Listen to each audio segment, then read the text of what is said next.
Welcome back to Freedom to Learn podcast. My name is Guru Eleshwarapu. I'm the founder of Silicon Valley4u. Today we have Tanvee Gandhi, who worked with Silicon Valley4u from Humber College in one of the projects we did with Humber College, and she was an active participant, and so we had a lot of fun. So today we are going to talk to her about her journey from India all the way to Canada and beyond, and what she's up to nowadays, everything. So for those who are new to this podcast, please subscribe so that you get these cool content going forward, and also press the like button so that you'll hear from a lot of people from all walks of life. So with that, welcome, Tanvee. Thank you for having me here, Guru. Yeah, so for the viewers, introduce yourself. I know you have a very popular last name. Um, a lot of people around the globe recognize that, and everybody knows. Absolutely. So introduce yourself. Your beginnings back in India. What made you to come to Canada and everything. Yeah. Awesome. Like you rightly pointed out, my last name is Gandhi. It's Tanvee Gandhi, and I can't tell you the amount of times that I've had happy birthday or happy birthday to your family members on Gandhiji's birthday, and it's incredible. Like I would be a millionaire if I started collecting pennies every time somebody wished me. But yeah, so I am currently in Toronto, and it's been about a year that I've been here. I'm doing a postgraduate course from Humber College in entrepreneurship, and but I actually come back from India, and I've spent my entire life back there in a city called Pune, where I sort of did my graduation in psychology because I'm extremely curious about everything that's going on in everybody's minds and how that actually works and what can be done about that. But it was a great experience. There was so much I learned about customer insights and actually understanding and the power of listening to somebody's perspective and how that essentially, affects how we work in our everyday life. So that entire experience was so important to me going ahead and sort of applying and working in different spaces throughout my career, because I'm not somebody who sort of believes in just doing one thing and sticking with it. I feel like there's a lot more to learn and be a part of and explore before you sort of make that one choice or decision in your career. So even in my career, I've worked in marketing,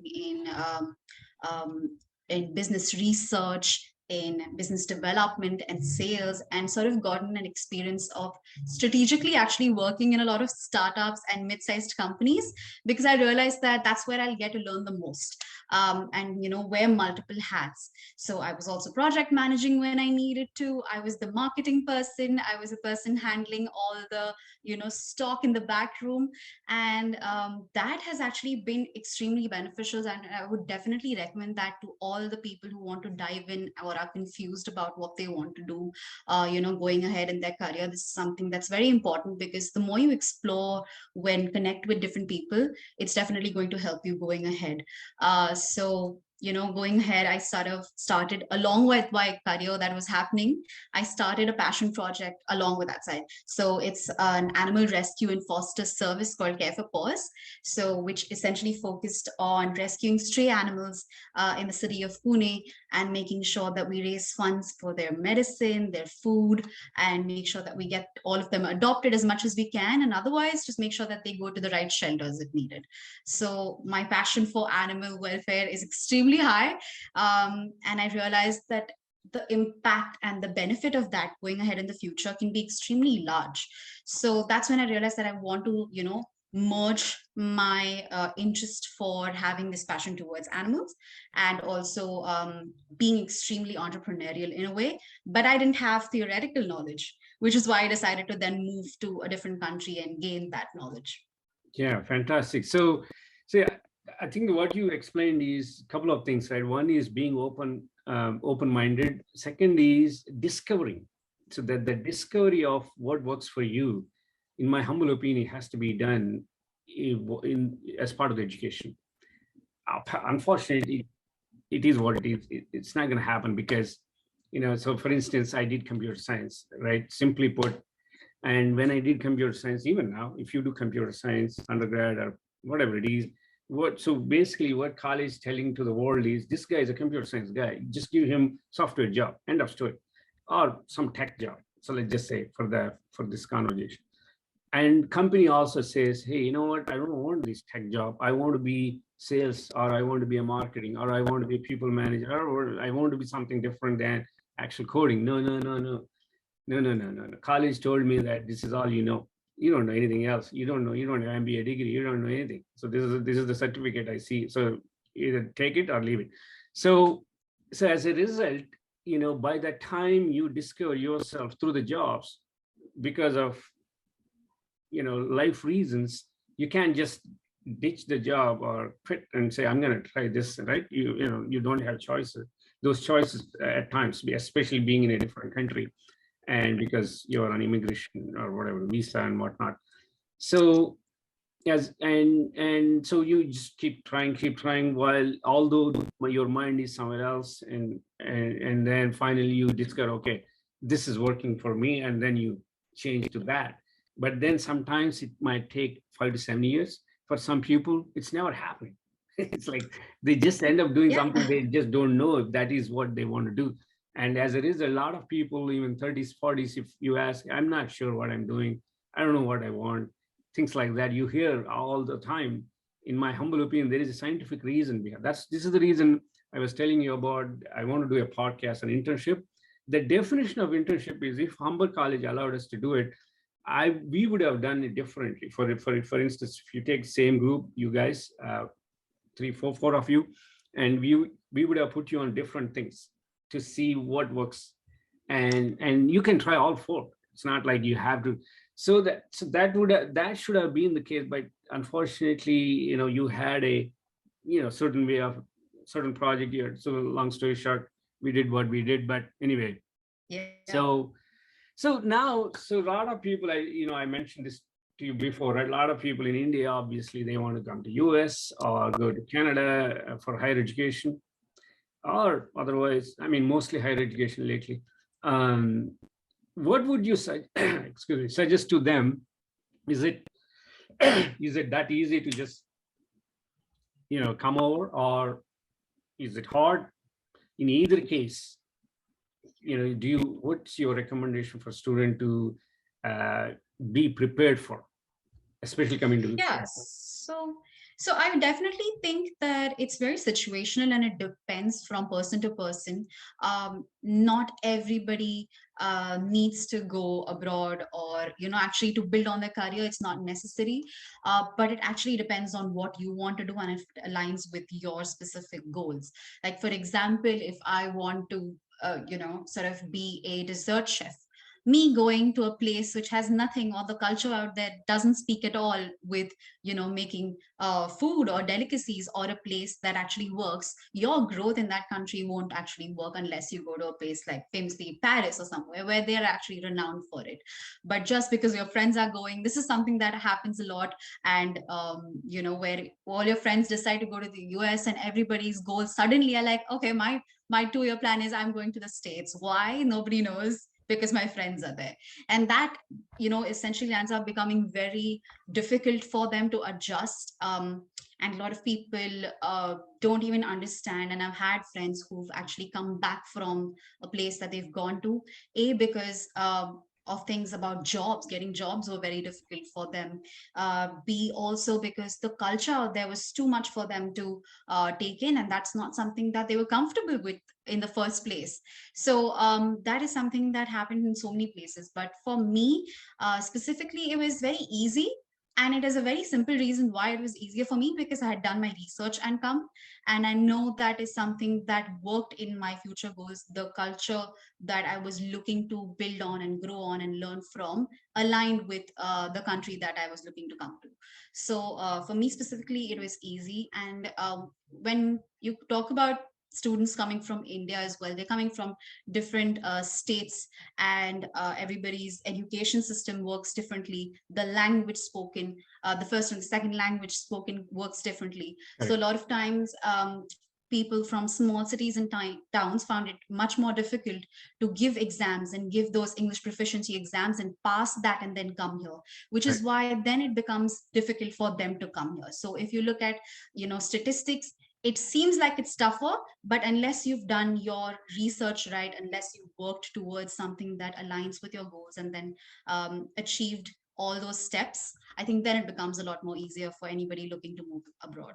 Yeah, I think that, yeah, you put it nicely. So it's definitely unique to their individual situations and preferences. But I guess point is that, I want people who are planning to have enough information to apply to their situations and see what works and what doesn't work. And that's the reason we are doing some of these podcasts to have them watch and relate to their situations and see if it is going to, at least, what is the risk factor, and is it really worth doing it? If not, then what are the alternatives? So if it is, then have enough information, like you said, you had the clarity, and so if you do, then I think in most cases it will work out fine. And if not, then unless you're lucky, there is that bucket always.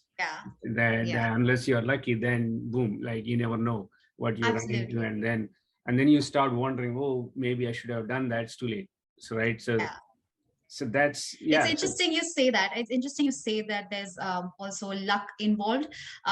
In fact, I was reading a book recently that speaks about luck in a small way as well. And I think as long as you put your efforts and research on putting yourself in a space where that opportunity for you will be more than it would be somewhere else, luck then plays a much higher chance of you getting that luck.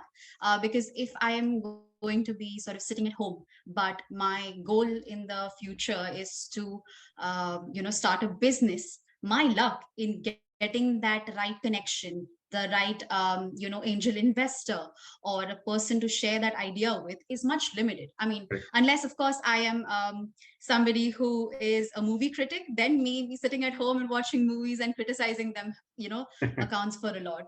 But otherwise as well, I think it's very important to not just think about the fact that this is a good university and my education will be good, so my profile will increase. It's thinking 5 steps ahead of that. It's thinking about the jobs that are there, the companies that are successful in that city, and the potential growth for those companies, and what is your profile currently to fit to actually apply for those roles. What do you need to sort of gain in order to actually, or learn from, in order to actually be successful in that particular city. For example, if the competition is tough in states in New York for a particular job, and that currently you lack, you are at a certain place or space in career, does it make sense then to go to USA, or does it make sense to go to a different city where the situation is similar and your chances to be successful out there is higher? Correct.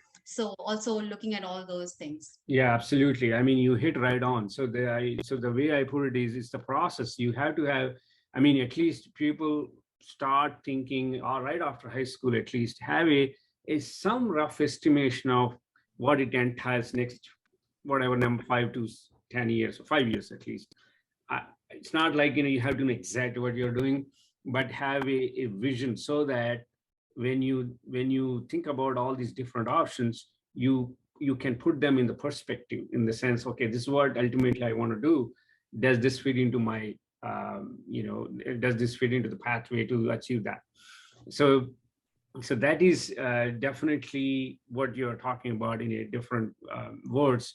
I think that's what I want to preach. And also, I always refer to the book called Atomic Habits. So if you want to be something, it's a process. You have to start doing this every day, bit by bit, and slowly increase, so that you become that. and you cannot change overnight. And suddenly, okay, one fine morning I get up, oh, let's go to Canada. It's not that simple for everybody. I mean, those folks that can do it, we are not talking about them. Yes, they can just buy a ticket and go. And so those are different category people. And we are talking about middle class. It's not about the money, right? This whole effort and planning, and it can potentially impact your families and everything. So that's why you need to have that clarity, and then when you have that, and then if you integrate that with your plans, so then it kind of gives you an idea. So that there is that other thing. When I say luck is, you also have to identify who you are and your strengths and weaknesses. So I give a very strange example, right? For instance, Sachin Tendulkar was born in Canada. God knows what he would have been. You know what I mean? If he was, sent to some programming courses, God knows what he would have been. I mean, he would have been such a Tendulkar we know today. In other words, Yeah. he was lucky to be in Bombay and had the access to cricket, and he happened to be extremely good at, or gifted, not extremely good. He's a gifted guy for cricket. So in other words, if you have a gift, if you identify, and if that is available, man, you're going to do very well. It's as simple as that. And it's not about success. It's not about money. It's also your enjoyment. You like, this is what I want to do. I want to play cricket every day. He had a, man, he got paid to do that. That's dream, right? This is what he wants to do. And same with anybody for that matter. So you have to identify. I mean, luck, that's what I call it, luck. If you get an opportunity to scan through everything and figure out, okay, this is going to work for me, and this is what I want to do day in and day out. Once it clicks, you're going to do well in that particular field. So Absolutely. that's I guess, that's what I meant by, when I say internship. That's what internship should provide, in my humble opinion. Not just taking and then giving them some project, but it is what it is. That's a topic for another day. Yeah. So with that, right, so I wanted to ask you, so now that that's a nice segue into my next question, which is, how do you envision yourself in, let's say, 3 to 5 years? And if you have, talk about it, and also tell if the entire education that you did it help? If it helped, so talk about it. If it didn't, just talk about what is the missing piece in your mind. Yeah, so I definitely, first to let you know that the education that I did, especially the entrepreneurship course, was extremely helpful because it gave me a lot of information about the things that I didn't probably think would be important, or you miss out sometimes because you're focusing on one thing, that's what I want to learn and that's what I'm going for. And of course, you do your research and understanding, okay, these are the subjects and courses that I'm going to be learning with this specific college, and you do that base research. But when you actually start learning and understanding how these concepts work and how they can be used and utilized, that's when the importance of learning or studying or gaining that theoretical knowledge comes to use. But what was unique about this is my course was also co-op term. So that actually helps a lot in applying immediately what you've learned through theory into practical situations. And I definitely had experience working in the past as well, but I do know a lot of my classmates were completely new into the picture of working. And for them, it was a rude shock, and they're like, oh my God, this is intensive work. This is a lot of work, and this is how it's going. And they've definitely found it extremely enriching for them. And so have I. Had that not been the case, I feel like my transition into the work culture would have been extremely intense, because you expect, like, a company is set in their own ways and they expect you to start working on their terms. Of course, internships are very understanding, and it's not just about going and getting coffee.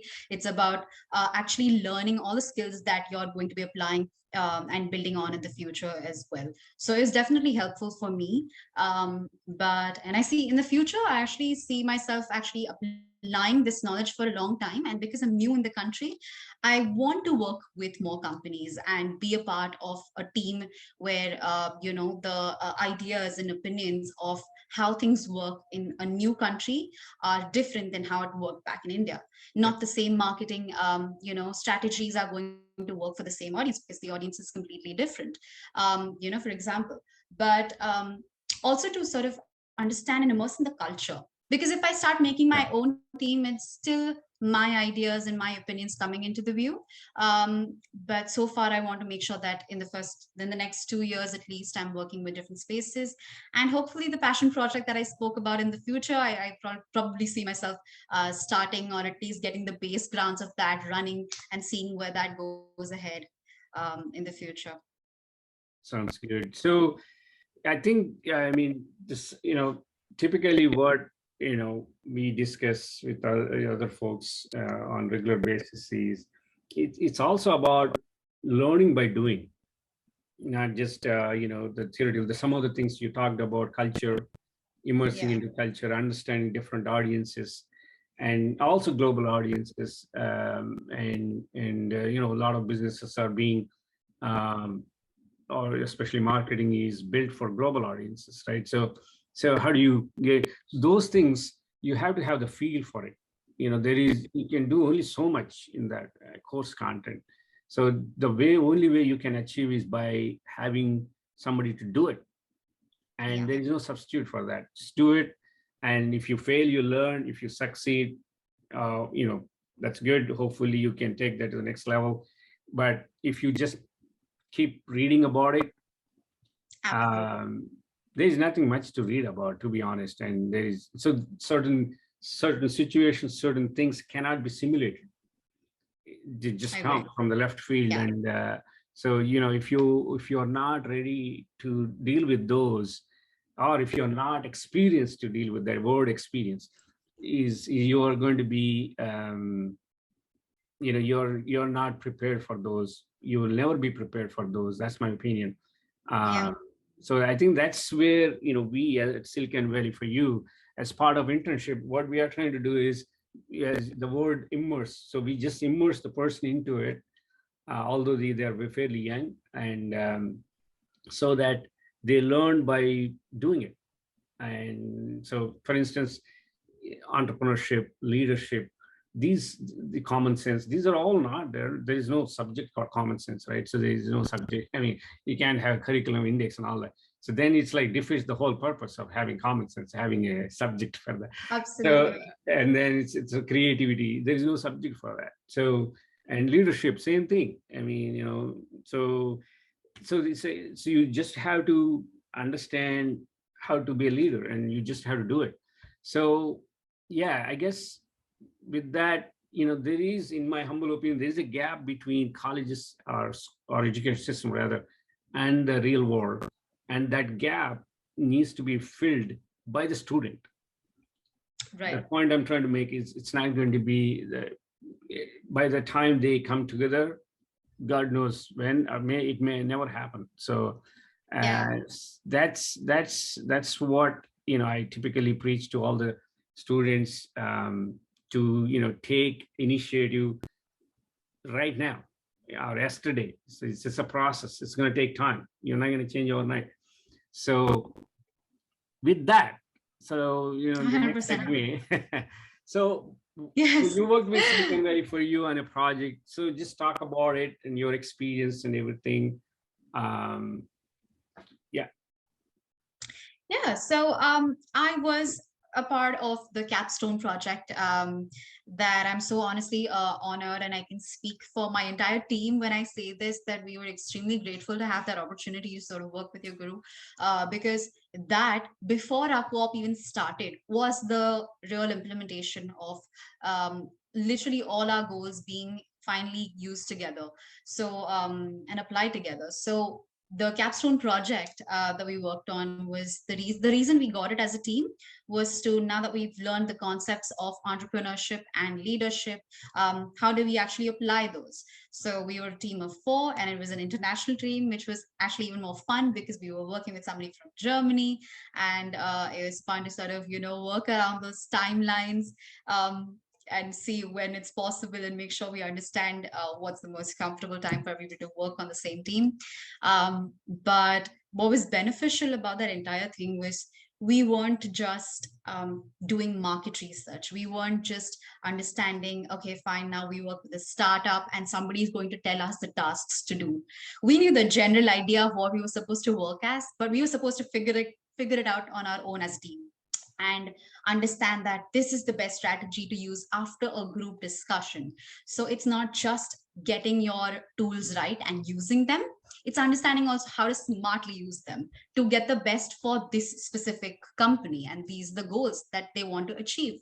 So that is something that is so interesting that we learned throughout that experience. And I think even with our time that we spoke with you and told you about the results that we got, you gave us such brilliant insights.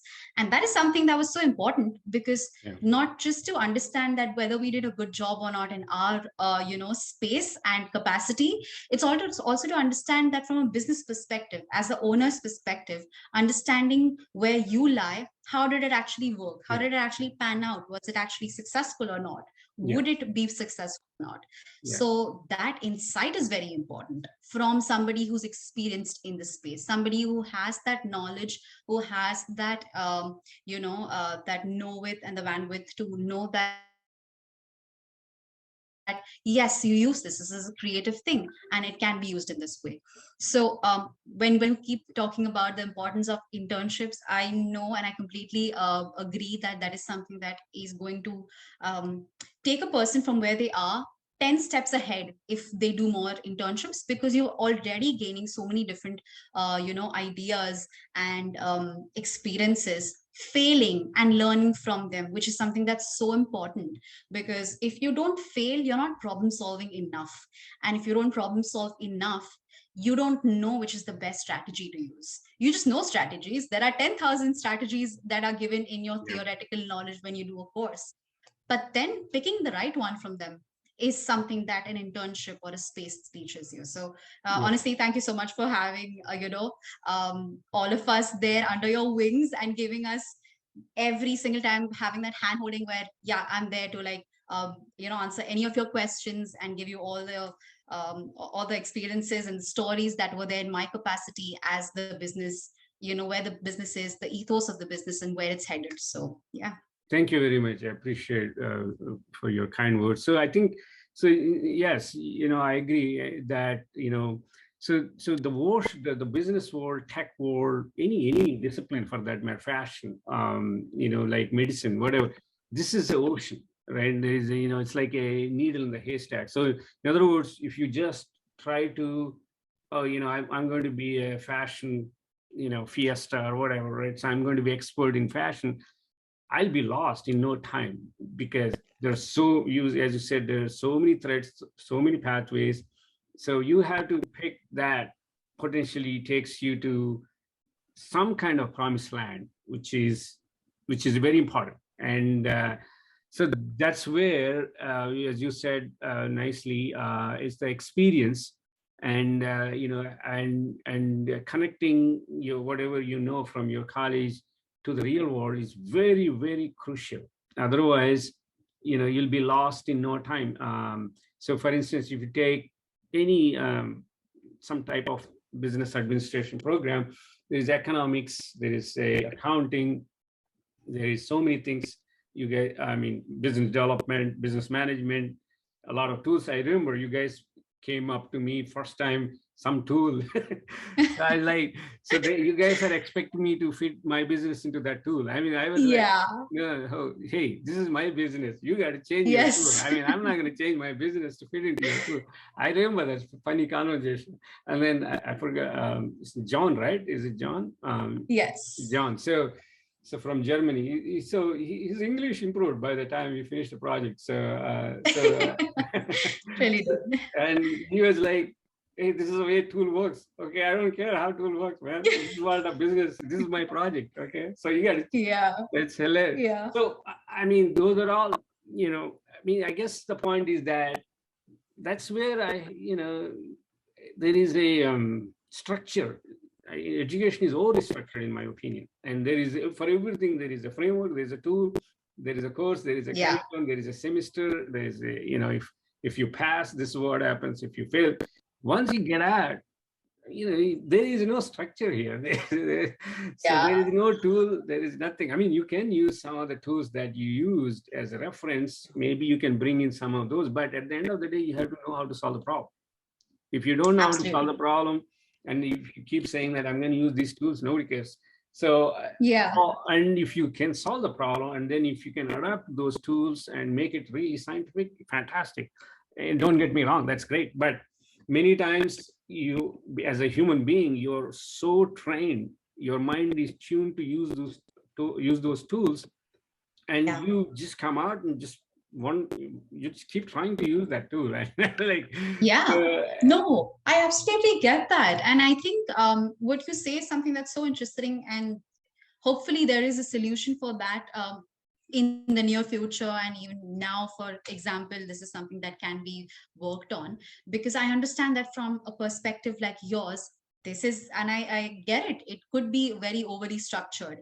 But I think if you think about it from a perspective from the universities and education system as well, I think the only reason they make those tools is because they are finding a way to evaluate the results of what we have worked on. And education system works so heavily on evaluation all the correct, time correct, that it may not they may not realize that the possibility of a learning experience may be limited because of that, because you're limiting yourself to only fit into that box. that So framework. maybe, That's yeah, so right. maybe if businesses and colleges could sort of work together and try and find that problem solve statement and fill that gap, I think that way, hopefully in the future, what you say can be worked on and No, worked I on for the see. better. See, I was talking to one of the individuals from IIT Madras recently, and so I heard something like this. They were trying to bring, you know, companies and them coexist to build a co-curriculum type thing. So you learn, you apply. The company left after 4 or 5 months because they are going slowly and there is no rush. And so we'll figure out next year. For them, the high priority is 9 months down the road. So the industry runs fairly quick, and then their pace is different. Finally, they gave up. They left. They said, Yeah, okay, you know what? You let us know when you're ready, so we'll come back to you by then. So I guess the point is that I think it's a long shot to have education systems and the industry coexisting to bring absolutely. that awareness. So that's why I kept saying, I mean, I usually tell everybody that you as an individual, as a student, you have to figure out how to do that. And so otherwise, you follow the protocol, you get the scores, you get the GPAs, great, and or you may not. So Yeah, in either case, it yeah, may not be it may not pay off, and yeah. that's something people have to be conscious about it. That's all. I mean, it Absolutely, I might pay off. completely agree. Yeah, And that actually, what you say solves the biggest issue, which is a skill gap. And it's not the theory that's lacking, and this is something that's correct. known to everyone, right? So having that skill and the application of that skill is literally bridging what the company's expectations are and what the education system has taught you. That's So right. that I think is really So that's important. precisely what we are trying to do at Silicon Valley 4u, because we work with colleges, we work with the industry, and we can sort of make them coexist and bring that awareness. I know we are heavily on tech at the moment, and next is some on the business side, but less on other disciplines like, if you are into mechanical, chemical, fashion, the all those, we don't have all those domain experts. Hopefully we can scale to those as time goes on. But at the end of the day, the gist of what we are trying to do is have them coexist so that you Yeah, have sort of a co-curriculum where you learn, you apply. yeah, You don't have to wait for 20 years to apply. And then so I was there in one of the private colleges here in California. So I asked the question, so how many people know Pythagoras rule, a square plus b square equals c square? I also remember. Everybody, a lot of people knew. So I asked them, where did you use it? They said yeah. triangles. So, and then I asked, do you know who uses it? Is it construction people or NASA or whatever? I don't know, mechanical or pilots or aerospace or whoever, somebody. So nobody knows. So then they were like, smiling at me. And then I told them, don't worry, I also don't know the answer. So I read 6 times to get to the exams. Every year I used to have the same formula. And if I didn't know the formula, I would have failed. And so I passed. But now, where do I use? I have no idea. And I'm no longer interested in knowing anymore because I'm tired of that fatigue, right? So enough of, so I have other priorities. I guess this is where there's so much you learn and you work very hard to get rid of them right after the exam, which is not actually learning. So that's like, it's some kind of a obligatory programs that you deal with in your career. We all did, me, you, and whether you like it or not, just, we used to call that, drop it through your nose on the paper, just get it over with it and then move on. Next day, you go to a movie so that you clean up your mind. You don't want to remember anything. So, which is, you don't want to spend so much time to forget about it. So anyways, this is the last fun question I usually ask. What is the piece of technology that you think you need that doesn't exist today? Wow. So I think I'm definitely going to speak about two, because this is something that I keep researching on often. What's next? What's coming next? And I think the first answer to that is because I'm also so into animal welfare and I absolutely love animals. There is this new technology that they're, I think, still working on, not completely out there, but it's a technology that makes you speak to animals and understand what their barks mean. What are they trying to convey? It's going a step beyond what you understand with just physical cues of a person, and that is something that's so invaluable, because if you start detecting the frequency of the pitch of an animal and translating that, I feel like you can use that same tool and same machine learning algorithm or whatever it is that they come up with to get cues on so many different levels. It's actually taking understanding a different human species, but elevating that into a much faster rate or result. And that is so important for me, I think, is important because in my studies that I've done as well, where you've studied people who are autistic, who find it difficult to take social cues. But if they have something that can recognize a person's features or expressions and then translate that into the emotion or the kind of tone that they speak in, and translate that to people who find it tougher to understand, social cues, will be so helpful in the long run, and for the community or the humans, entire space to understand each other on a better level. So that's definitely one of them. And I think the second one is like an urban farm, because I know climate change is something that is so, we're all deep into it already. And it's I have no idea. Scientists are already saying it could be too late, it could be too late, but I think they're just trying to calm the society so it doesn't go haywire. But having your own independent herbs, starting to grow them, and in a way where architects have actually started to already implement them in multiple buildings, where the structure is set in a way you actually grow your vegetation on, in the gardens and on the terrace. So having technology around that, having independent farms, urban farms, is something that I foresee would actually happen, something that we don't have enough of now, that I wish comes true. So I can speak for the first one. So in fact, it's funny you mentioned, we are working on that project as we speak. So we are collecting a lot of, we call it data brokers. As part of the project, we collect a lot of sound bites from different species. For instance, we are doing for India mosquito. It's a mosquito detector. So, so basically, as part of that, we bring a lot of data. And so essentially at the end of the day, when sensor detects a sound, it has to tell the device that's a mosquito so that that device can do something about it. So we do that detection part. something about it is up to whoever want to create what they want to create. This is a machine learning model. So basically, we collect a lot of data that sounds like mosquitoes, and we give a sort of a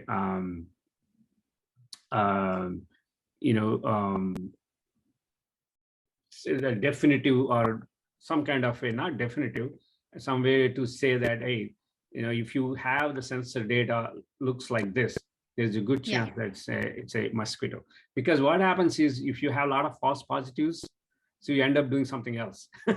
So you want to minimize those. In order to minimize those, you need to understand the data. And because sensor gives a lot of data, because any type of noise, right, it's very sensitive to everything that goes around the sensors. So as a result, sometimes you get a data that probably looks like mosquito without mosquito being there, and vice versa. So so we are working on it. And in fact, we are also doing for the image processing, same thing. If you have a cat, animals versus human bodies. And also keep in mind, there's a distance matters, lighting matters in the case of images. So in certain lightings, the sensors detect some. So bottom line is, what we are trying to do is, we take a lot of images and sounds, and then we reverse engineer and create the sensor data. So once we have a massive amount of data, and with the actual data from the sensor, when we combine, our accuracy for the model becomes better, because we have a lot of data. Then so basically, we are training machine. It's called machine learning. We are training machine to detect more accurately going forward, so that you'll have less false positives. So that is so cool. That is honestly so cool. Cover the first part. Second part is extremely challenging, at least beyond our capabilities right now. So I know that's a bigger problem than the first one. I agree with you. But we'll see. At least I'm doing my part by driving electric car. There's so many people though that are actually so the technology that you're working on, that is something that's so valuable. I think people are starting to recognize that now, the importance of taking sound, for example, or a person's or an animal's shape, and actually utilizing that in a way that could be much more beneficial in the future as well. In fact, people are also I read somewhere, are studying the sound of the people, of the ancestors, through detecting seismic waves from under the ground, just to understand what they could have probably spoken about in the past that could help solve what's happened now. So so many random and cool things, which I think I'm so excited to see in the future. Sometimes I feel like I wish I was born now. So anyway, it's too late now. So I guess, thank you very much. I really appreciate your time. As I said before, this is a first of many with you as well. And we will take a different topic of your interest and do another podcast. And we look forward to speaking to you very soon. Thank you. Thank you so much for having me. Honestly, Guru, this has been great talking to you after so long as well, and discussing so many cool things, because I'm honestly so into discussing about new tech that's there, sharing my experiences. And I think this is something that everybody should do, just so that people learn more from different experiences. This is also a form of study that people need to do, to understand how they can suit their own journeys and careers, and go ahead and use what others have gone through, and then sort of learn from that and go ahead. So thank you so much for having me here. I appreciate it. Thanks a lot.